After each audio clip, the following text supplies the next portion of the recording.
Hey everyone, in today's video we want to continue talking about intermolecular forces, forces between molecules. So sort of for review, this comes after our discussion of how to draw a Lewis structure and how to determine three-dimensional shapes. So here we have a molecule of propane in its three-dimensional shape, a molecule of methoxymethane in its three-dimensional shape, and one of ethanol in its three-dimensional shape. And they're all similar molecules, but they have differences then in their polarity. So we determined that this one is a non-polar molecule, and that this one is a polar molecule because oxygen has a large difference in electronegativity from carbon, and it has an unbalanced shape of being bent. And then last, this one, ethanol, is also a polar molecule because oxygen is bent around it, same as it was below, and has a large difference in electronegativity between both carbon and hydrogen. So we were able to determine from our previous discussion that the top two are polar molecules and the bottom one is a non-polar molecule. Again, because it is balanced overall with carbon spread evenly around, and carbon and hydrogen do not have a large difference in electronegativity between them. So from there, we sort of can derive these properties that we're looking at over here. But to determine sort of the bridge between understanding what a molecule looks like and whether or not it's polar and understanding its properties is what we call intermolecular forces. And these are the forces that hold two molecules together, like in the liquid phase or in the solid phase. So again, just to be clear, these are two ethanol molecules, like this one right here. So they should look something like that, where you have, you can rotate a little bit so you can see it all. But so you see you've got this carbon over here attached to three hydrogens, same thing, carbon over here attached to three hydrogen atoms. Then you have the next carbon and it's attached to two hydrogen atoms and an oxygen, so we have our next carbon attached to two hydrogen atoms and an oxygen up here. And then last, that oxygen is attached to a hydrogen. So this is what those ethanol molecules look like in the model. And so this is not when we say it has intermolecular forces, that is not what holds the molecule together, but what makes one ethanol molecule attracted to another ethanol molecule, what holds them together in the liquid phase or in the solid phase. When they're in the solid phase, they'll be stuck in place in a certain arrangement and they'll be able to wiggle, but they don't move around. When they're in the liquid phase, they'll be attracted to each other, but they are rotating and spinning and moving around each other, etc., etc., etc.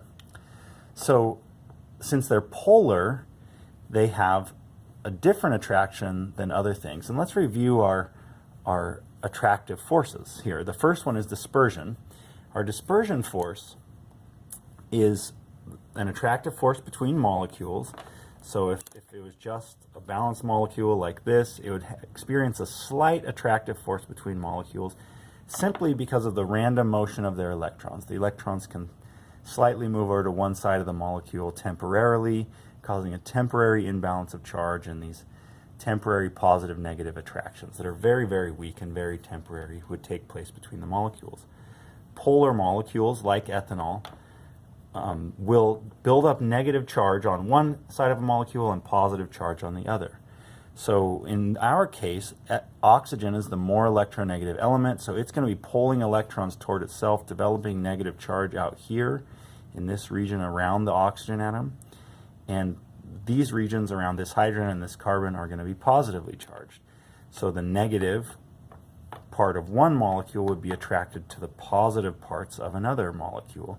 And that's what we call a dipole-dipole attractive force. In ethanol, this is especially strong. The dipole-dipole is special because whenever it has an oxygen bonded to a hydrogen specifically,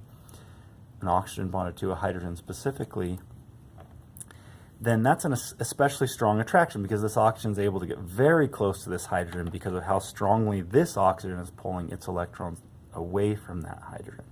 So this attraction right here is extremely, extremely strong. And that's what gives rise to these really drastically different properties that we're looking at over here. For our nonpolar molecule, propane, it had a boiling point of negative 42.1 degrees Celsius For our polar molecule, methoxymethane, it had a boiling point of negative 24.8 degrees Celsius. So that's significantly higher boiling point. But then for our polar molecule with that especially strong polar interaction, dipole-dipole interaction that we call hydrogen bonding, it went up 100 degrees Celsius to 78.2 degrees Celsius. So that makes a big, big difference in the properties of the molecule. And that's all because the molecules are held tighter together so that it takes more energy to make one break off and fly off into the gas phase. Ooh, fly away from each other. They have much more stronger forces holding them together. That's pretty much it for our understanding of this. Just one basic review is that dispersion forces, all molecules are able to experience dispersion forces between their molecules, because that comes from anything that has electrons can have a temporary imbalance of electrons, causing those temporary positive and negative charges to be developed on the molecule. Polar molecules have dipole-dipole forces as well as dispersion forces, and polar molecules that have either a hydrogen to fluorine, a hydrogen to oxygen, or a hydrogen to nitrogen bond will have hydrogen bonding forces. So what are some questions we could answer based on this idea? What might be asked? So here's an example of one that we could ask. We could just simply make it a very straightforward question and say, which one of these has dipole-dipole attractions? So to be able to answer that question, you would need to first be able to draw the molecule. So you draw a Lewis structure, determine its three-dimensional shape, and I'll go ahead and fast forward for you. This one is going to end up being tetrahedral and is going to look something like that. This one also tetrahedral. It's going to look something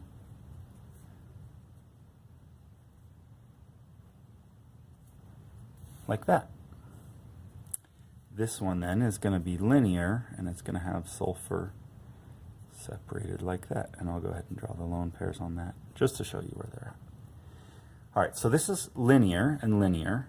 So remember, to know if it's a dipole-dipole force between molecules, we have to first ask, is it polar? Because if the answer is yes, if it's polar, then it has dipole-dipole forces.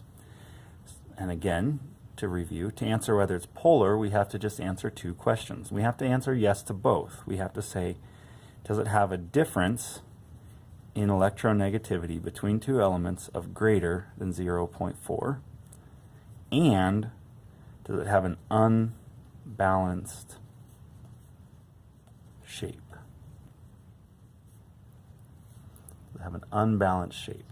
So this one, we can say right away that this one, if we were answering those two questions, this one would be no, it doesn't have an unbalanced shape. The shape is linear. It's perfectly balanced where there's sulfur on this side and this side. Same thing here. If we were answering those two questions, this has fluorine spread evenly all the way around the molecule, so the answer is no, it does not have an unbalanced shape. So we can say right away that these two molecules are not polar molecules. This one, however, if we're answering those two questions, does this have an unbalanced shape? Yes, because there are fluorines on this side of the molecule and hydrogens on this side of the molecule, so that's an unbalanced shape. We need to go on to look at their electronegativity. The problem tells us that hydrogen's electronegativity is 2.1, fluorine's is 4. So if this one has an electronegativity of 2.1 and this one of 4.0, is that difference greater than 0.4? Yes, definitely.